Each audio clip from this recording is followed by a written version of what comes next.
everyone, and welcome back to my reading of A History of Murder. Before we get started today, it is December 13th, 2021 at the time of this recording. We're getting really close to Christmas, and so I thought it would be fun to give you just a little extra sneak peek into The Present Predicament. This is also a Jericho Falls story. It's a holiday novella, and I'm going to read the first chapter to you.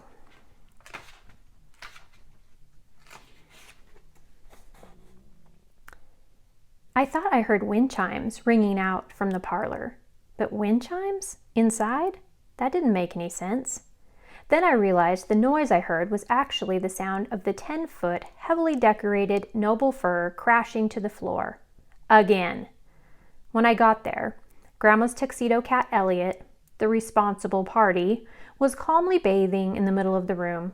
His eyes were squeezed tightly shut, though, so I knew he felt at least a little guilty. Grandma would cry when she came home and saw that Elliot had done it again. The two of us had spent countless hours over several days decorating her mansion's, count them, 5 Christmas trees, this one in the parlor being the most impressive. The room's high ceilings allowed for a genuinely mammoth tree, and so Grandma never failed to place one here in the front window to be seen inside and outside of the massive house. The tree's full, strong branches had saved most of the sturdier decorations, but many fragile bulbs had shattered into pieces. I fetched the broom and dustpan to begin the chore of sweeping up slivers and shards of broken ornaments. "Naughty kitty," I said to Elliot as I worked. The persnickety and intelligent cat slept on a rug near the burning fireplace as if he didn't have a care in the world. I had cleaned up most of the mess when Grandma Lily arrived home. I cringed in anticipation when I heard the back porch door open. She came through the kitchen, down the hallway, past the grand cherry staircase, and into the parlor. The bright smile she wore disappeared instantly when she saw the massive tree tipped over on its side. "Elliot climbed it again," I told her with remorse. "Oh dear." Grandma hurried to inspect the pile of broken pieces. "Not the German mercury glass bulb. It's been in the family for years." "I know, and the salt dough snowman I made for Grandpa when I was little broke too." Grandma shook her head sadly. "Good thing we love that cat.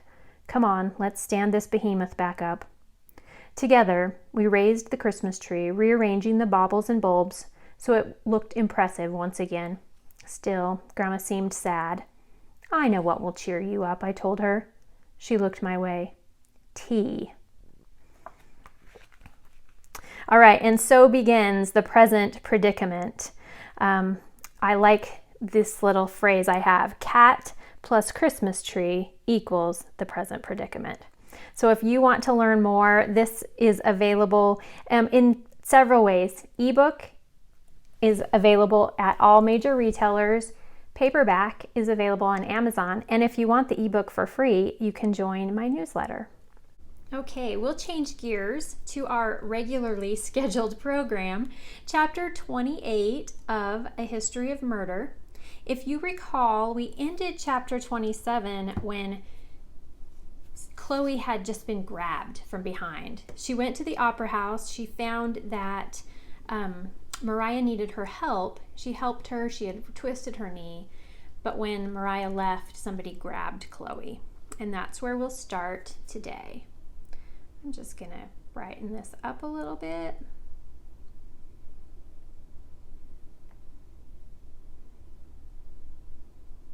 Maybe. All right, that's better. All right, this chapter is entitled Good Cover. I tried to wriggle free, but my strength was nothing compared to this guy's arms wrapped around me. Still, he didn't appreciate me struggling. He jerked my right elbow towards my spine hard, causing me to cry out for mercy. His sweet-smelling breath felt hot on my cheek. "Stay away. Nobody wants you here," he grunted in my ear. "Got it?" The man let go of me with a shove. I fell onto my hands and knees into the gravel. My shoulder throbbed and I couldn't catch my breath. When I managed to get to my feet and look around for my assailant, he was gone. Where he made off to, I couldn't say. The darkness and music provided good cover to both sight and sound. I stumbled, trying to get to my feet. Little bits of gravel were embedded in the palms of my hands, so I brushed them against my pant legs. At first, I only walked towards the park, but then I hurried into a run with a feeling of doom at my back.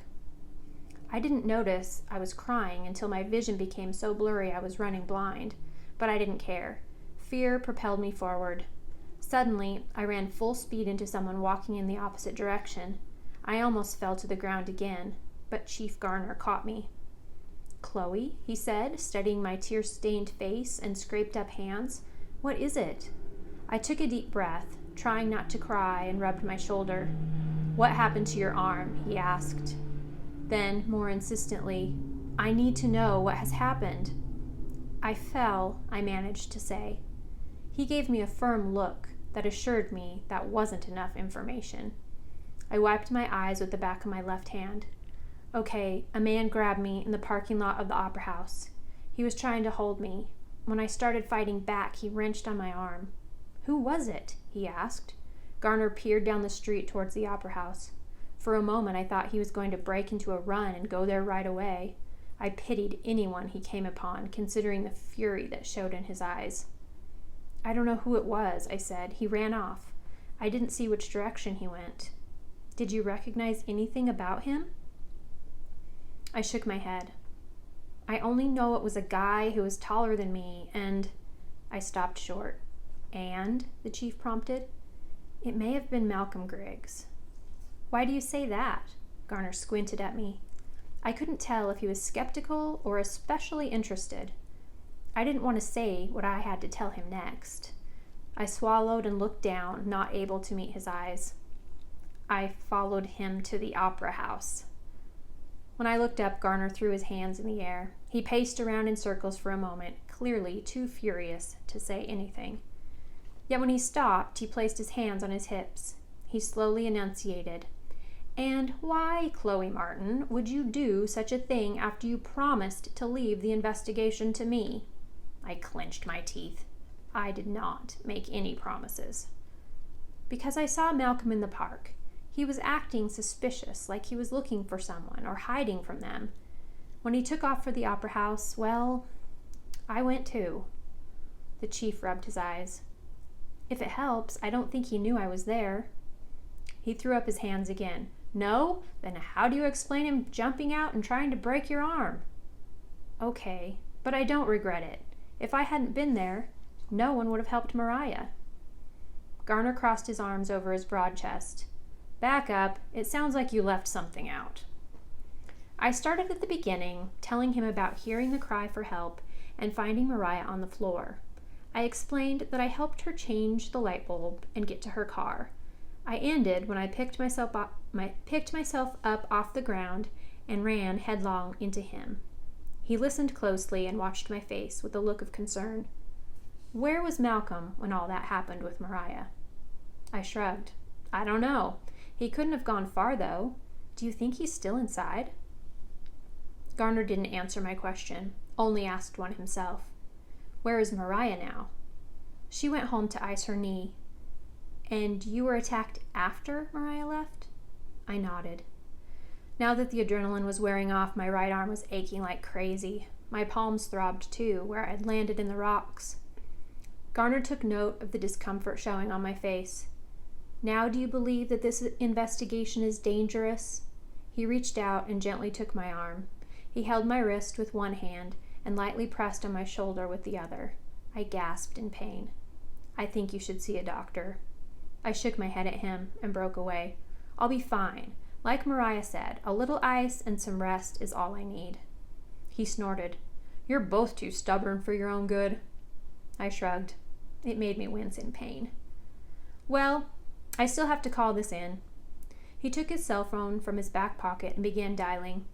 When his phone call was finished, Garner told me that officers were on their way. "As soon as they get here, we'll get you back to your grandma," he said. Within moments, a police car pulled up. Officer Ellie Porter sat behind the wheel. I waited on the boardwalk while Garner leaned into the window of her squad car, relaying the broad strokes of what happened. "Are we sure she's telling the truth?" I heard Porter say, shouting a bit for my benefit. I clenched my teeth to stop myself from yelling back. Go to the opera house and see what you can find, Garner barked. The cruiser drove away. Silently, Chief Garner and I walked back up the street to the park. I had the desire to reach out and hold his hand. I knew it was silly. Still, it would feel so good to have my hand inside the warmth of his right now. I shook off the image and changed the subject in my mind by focusing on the music echoing through the street. You really shouldn't take Porter's attitude personally, Garner finally said. I looked over at him, studying his profile. Oh, I think it's personal. Not any more than the cold shoulder she gives to her own mother or the White brothers. And don't even mention Jeannie's name around her. Her own parents? I was shocked. And what does she have against Jeannie? I don't know the specifics, Garner explained. I've only heard her talk now and then. But face it, her life fell apart after her sister died. Her parents divorced and her dad eventually drank himself to death. I think she's just mad at the world because her happy childhood got cut short. We walked on in silence. The park was now only 1 block away, but I wasn't ready for our talk to be over. I was surprised that you're in the Poison Pen Book Club. He smiled. I'm the proverbial bookworm. I frowned at him. You don't have the look. What's that supposed to mean? You're, athletic, buff, and tan. I cringed at the inadvertent compliments. I mean, aren't bookworms geeky and pale? He shrugged. We come in all shapes and sizes. The book club is a lot of fun. It lets me completely change gears after a long day at work. But from what I saw, your conflict and negotiation skills probably come in handy when it comes to Mrs. Little and Anna. He chuckled. Yeah, but I've never had to physically restrain either of them, so that's a plus. I laughed now too, thinking back on the mostly good-natured tension in the room that night. What about you? Do you like to read? Garner asked me. I love late 19th century history, so I read a lot about that era. Nice. I know of a fantastic author who writes historical mysteries from that period. Would you like to borrow one of her books? I own the whole series. See? Bookworm. He pointed at his own chest. That sounds great, I said. Anything to spend more time with Garner suited me fine. We reached the park in time to see Grandma Lily turn to scan the area. She caught sight of us a few yards away. I waved and went to join her on the blanket. I don't know what I was expecting. I had been gone for an hour by now, but almost all the food was gone. Grandma looked at the few leftovers and began to giggle. I'd like to say that I found someone to share with, but I guess I was just really hungry. Now, where in the world have you been? I just got sidetracked, I fibbed. There was no way I would ruin her good time by telling her all about the attack. Instead, I tried to act natural. I shot Garner a look and hoped he got my drift. Thankfully, he had been close by after my attack, and now his officers were on the case. They would find out who was responsible, even though I felt like I already knew. Malcolm. Would everyone like some ice cream? The chief asked. Sure, Grandma said. Nope, there was no problem with her appetite. Garner headed towards the ice cream stand. Grandma became engrossed in the current foot tapper, giving me a moment alone to contemplate the message from my attacker. No one wants me here. All right, everyone. That was chapter 28 of A History of Murder. We'll catch up next time to see where Chloe goes from here. Don't forget that The Present Predicament is also available, and it's a perfect read for this time of year during the holiday season. All right, everyone. See you next time for chapter 29. Bye-bye.